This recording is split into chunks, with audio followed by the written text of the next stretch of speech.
So on a Vespa S150, how do you replace the brake disc, the new one?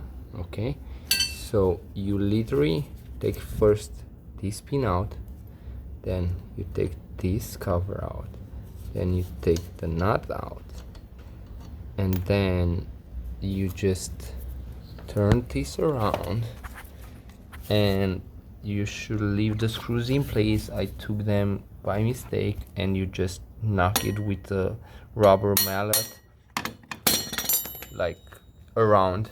You should go around like this couple of times until it comes out.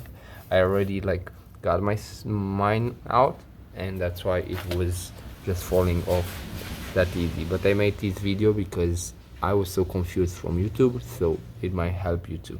And here I put also some Vaseline extra, and we'll just take these screws off now, and we'll replace it with a new one and tie the screws back on, and then we'll just literally place it back, and that should be it.